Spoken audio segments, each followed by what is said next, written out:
Lo primero que tenemos que entender en España es que en España, como tú has dicho, la mayoría de las empresas son pequeñas y medianas empresas. El 90% de las empresas son pequeñas y medianas empresas, pero es que el 57% de las empresas de España son microempresas. Para que ustedes entiendan, una microempresa es un señor con un teléfono y un maletín buscando negocio por el mundo. Por lo tanto, hablar de que el malvado empresario quiere destruir empleo y se dedica a echar gente y todo eso, cuando la enorme mayoría de las empresas de España lo que son empresas familiares donde lo que se contrata es precisamente a familiares, amigos, etcétera, les aseguro que no es esa la cuestión.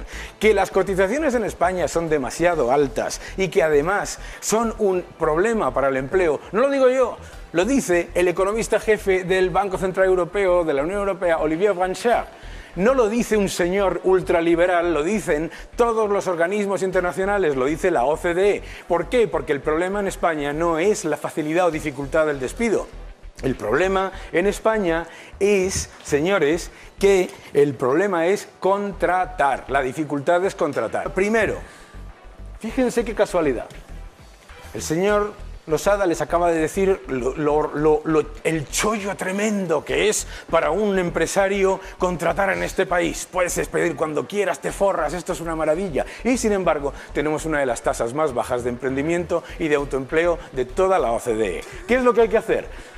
Fomentar, como se ha hecho en países tan poco liberales como Alemania o como el resto de la Unión Europea, el autoempleo y el emprendimiento. Por eso, esas propuestas... Daniel, pero un momento. ¿El autoempleo qué es? El autoempleo porque a mí nunca me queda, es un concepto que nunca me queda. El autoempleo, entre otras cosas, es que tú, cuando tú tienes montas un negocio, haces no te gastas el dinero porque entre otras cosas te está proponiendo muchos partidos y como ocurre en todo eso, que tú no tengas que pagar impuestos de entrada antes de facturar. El mito del emprendedor que te quedas luego sin Daniel, pero una cosa, ¿eso no es un autónomo? Un autónomo es parte del autoempleo, claro. Bueno, pero no es solamente el autoempleo, entonces. porque es autónomos y creación de nuevas empresas. Y creación de nuevas empresas. ¿Por qué? La dificultad no era que no se podía contratar. No te estoy diciendo... No hace falta. Claro. Entonces, pero ¿por qué es importante el autoempleo, Antón, como en los países que tanto queremos parecernos? Por una sencilla razón. Si dependemos únicamente de un empleador externo, sea privado o público, ¿qué es lo que ocurre? Que siempre acaba pasando lo mismo, que siempre acabas en una situación en la que cuando hay un cambio de ciclo económico no tienes la oportunidad de defender tu valor añadido. A ver un momento, yo tengo el autoempleo, pongamos, yo soy una autónoma. Sí. Claro, mi problema es que me tienen que contratar, porque si no yo tengo autoempleo en mi casa. Claro. Y entonces, en época de crisis la que se ha ido a la ruina eres tú. El negocio es maravilloso. En época de crisis, ¿la crisis qué es? Es así, aparece como un ovni. Pero sí es pero estábamos con el empleo, no vayamos a analizar la crisis. Exacto, no. Estábamos con el empleo y tus recetas económicas, Daniel. Primero, esta parte, cuando tú tienes esa posibilidad, ¿qué es lo que te ocurre en un entorno de ciclo económico en el que se va moviendo el ciclo económico? Primero, tu valor añadido durante los periodos de bonanza aumenta mucho más. Y a la hora de que puedas buscar una oportunidad siendo empleado por otro o continuar haciendo tu trabajo, lo que hace es que no se va perdiendo valor porque se genere una enorme cantidad de desempleo. Donde estamos queriendo llegar es a una sociedad en la que el valor añadido del trabajador no esté infravalorado por un empleador, sea público o sea privado. Bien, esta es una primera parte. ¿Por qué? Porque es importante. Porque cuando tú tienes ese poder sobre lo que haces es generar que esta persona, estos empleadores, luego tengan que valorar tu participación dentro del mercado laboral de una manera superior. Por ejemplo, en el Reino Unido, en medio de la crisis, cuando cae la crisis, ¿qué es lo que hacía la gente? La gente decía, yo me voy de la empresa, me monto por mi cuenta. ¿Qué es lo que ocurría?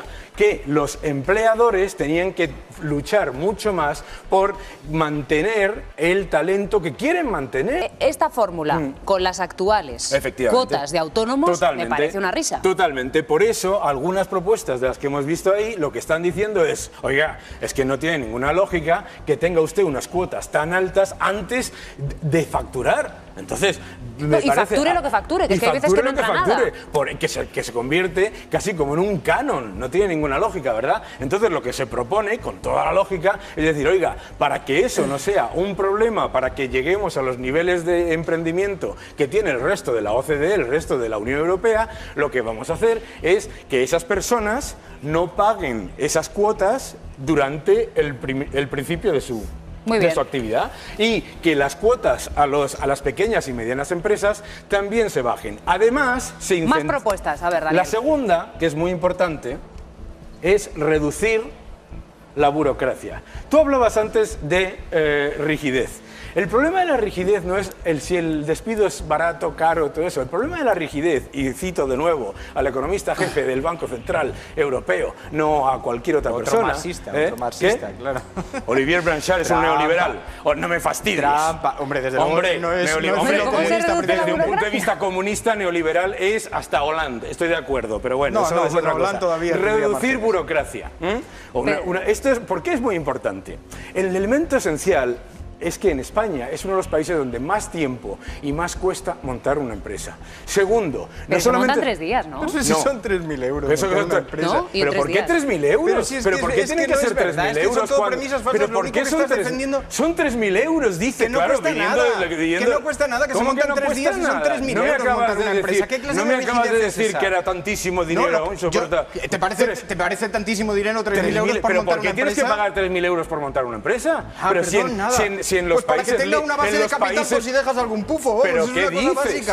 Pero si esos 3.000 euros no se van a ninguna base de capital, es un impuesto. ¿Pero de qué estás hablando? Debería ¿Pero de qué estás hablando? De capital, pero es que no es. Pero si la gran trampa de lo que estás haciendo es que quieres un momentito, a ver, un momentito, que tenga vacaciones, gente que no tenga derecho a una jornada.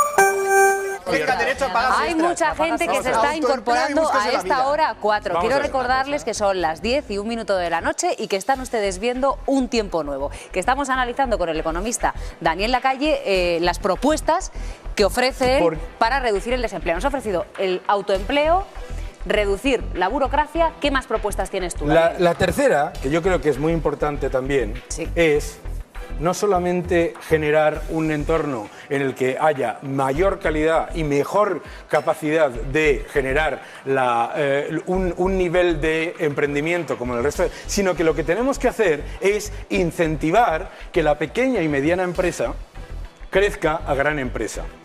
En España tenemos un problema y tenemos que uno de los ratios más bajos de transición de pyme a gran empresa. Eso no es una casualidad. Tenemos una fiscalidad que es extremadamente onerosa que propone, ¿no? El Partido Socialista. Es una de las propuestas que propone el Partido Socialista.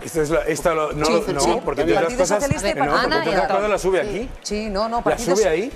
Escúchame, Daniel, el Partido Socialista y el Partido Popular lo que proponen es internacionalizar a las pequeñas pymes para que puedan competir en el sector internacional. ¿A eso te refieres? Pero no con lo que yo te estoy diciendo. Antes de debatir todas, vamos a colocar todas las propuestas para que todo el mundo tengamos idea. La cuarta, de pequeña y mediana empresa a gran empresa. Solamente, para que os hagáis una idea, solamente con que la transición de pyme a gran empresa en España fuese al mismo nivel que se da en el resto de la OCDE, la media de creación adicional de empleo podría ser entre 1 y 2 millones de puestos de trabajo. Eso es perfectamente conseguible. Cuarto, hay que exportar mucho más. España es el 1% del Producto Interior Bruto más o menos del mundo. España no puede tirar de esas famosas propuestas históricas de incentivar la demanda interna, que lo único que hacen es generar una burbuja y luego cuando explota crea todavía más desempleo. A ver, Daniel, que se han generado muchas dudas. A ver, estaba Ana planteándote la suya. No, vamos a ver, a mí el problema es eso cómo se aplica aquí en España. ¿Qué hacemos con el sector de hostelería? Vamos a ver, el sector de hostelería es un sector que se beneficiaría precisamente de tres cosas. Al reducir la burocracia y al mejorar la fiscalidad, lo que tienes, entre otras cosas, es una posibilidad de hacer esa transición que todos estamos deseando. Primero, maravilloso el sector de la hostelería, fantástico, que nadie debe criticarlo, pero lo que hay que hacer es mejorar el valor añadido. ¿Por qué? Porque se pagan mejores salarios. ¿Por qué? Porque se generan mejores rentabilidades y mejores márgenes que te ayudan a seguir la crisis. Eso dentro de las medidas que esté leyendo, autoempleo, entre otras cosas, la fiscalidad. El ciclo de una empresa es inicio, crecimiento, madurez y decadencia. Ese es el ciclo de una empresa. Te voy a poner un ejemplo muy sencillo. Ninguna de estas cosas son incompatibles. Las grandes empresas recurren cada vez más a subcontratar fuera servicios. Magnífico. Bueno, entonces, por ejemplo, empresas de comunicaciones que subcontratan a pequeñas empresas para que le hagan los cableados, pagando unos salarios que van de 700, 800 euros, jornadas masivas. No, los salarios los pagará la empresa que subcontrata. Creo que ahí hay una contradicción. Es muy difícil que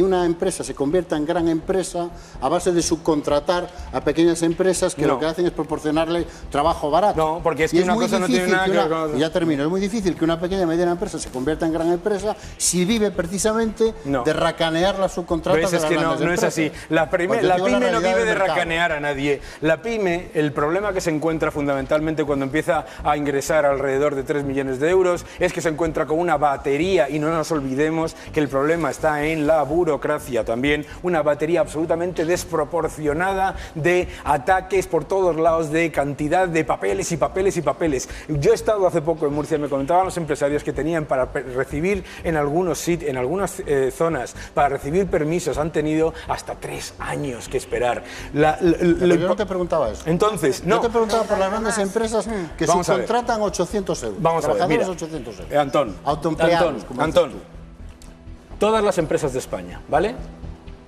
No llega, el 90% son pymes. De ese 90%, el 57% del total son microempresas y no llega ni al 10%, es lo que consideramos grandes empresas. Bien.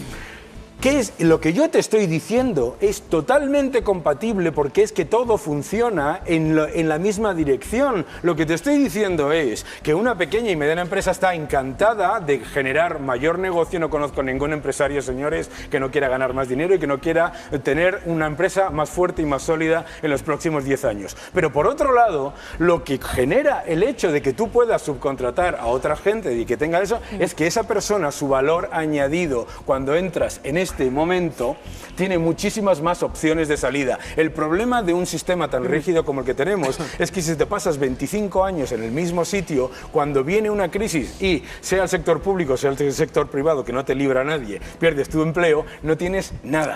Punto 5, y el punto 5, que es la formación desde el trabajo. Vale. Uno de los grandes problemas que tiene España con el paro mal llamado estructural, señores, no existe el paro estructural, es mentira que haya gente inempleable. Pero ¿cómo hace el parado para optar por el formación desde el trabajo. El que te está viendo en su casa, 600 euros le queda al que mejor de paro. ¿Y eso es, países tan poco liberales como Alemania, países tan poco liberales como Francia. ¿Cómo se hace la formación? La formación se hace desde el trabajo. No se hace desde un curso que te dé un agente social, un sindicato o la patronal, etcétera, y que no te sirve para nada porque sigues en el desempleo. Precisamente los países a los que nos queremos parecer, de donde se genera la formación, es en el trabajo. Tú creas ese currículum. Yo no me quiero parecer a nadie, yo lo que quiero es competir con esos países. Bueno, exacto. ¿Sabes cómo no se compite? Daniel. Subiendo los salarios por decreto. ¿Cuál ha sido mi principal problema entre el año 98 y el año 2003 de la economía europea? Que los salarios crecían muy por encima del Producto Interior Bruto. El libro Acabemos con el paro, de Daniel Lacalle. Muchas gracias. Muchas gracias. Acompañado, Daniel.